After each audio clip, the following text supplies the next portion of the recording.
Мен да акылым такыр ошого жол бербей атат. Ошо кандай болуп калды? Камырды жоруп кетиптир да.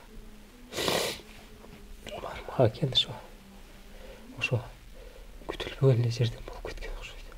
Мен да ошонун чындыгын, акыйкатын билгим келип атат негизи. Бирок мен жаназага барбай калдым.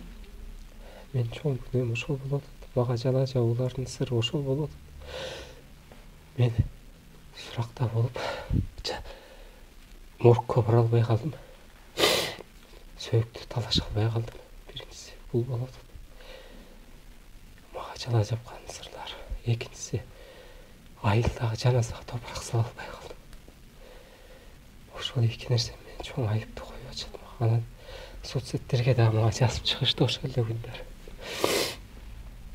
Анан мондай аза күтүп атсам, алар деле кыйналып атса, мен сыяктуу сабыр кылдым. Эч реакция берген жокмун.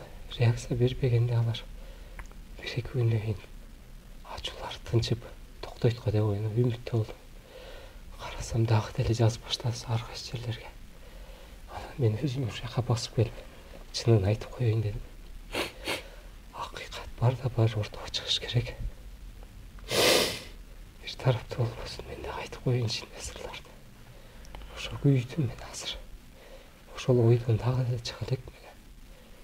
Аялым, балдарым, аларды кандай кылам деп. Мен ошол эле чөйрөдөн сыртка чыга албай атам. Башка чоң нерселерди ойлогонго азыр состоянием анчага жол бербей атат. Ошол чындык, ошондой мен чындыгын болгондой эле айттым. Даже бүт камералар бар го азыр.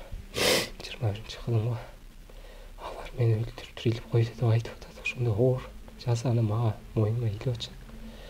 Бирок мен атамдардын үйүнөн чыккан убакытты караса, жолдо кетип бараткан, мен машина айдап кетип баратканды караса, кафенин ичиндеги кирип бронировать этип, мен ичине жемиштерди көтөрүп кирип жооп берейин дедим мен өзүмчө. Эгер жооп бербесем, мен дагы реакция кылбасам, дагы айыптар менин үстүмө жыйылып кетпесин деп чынында.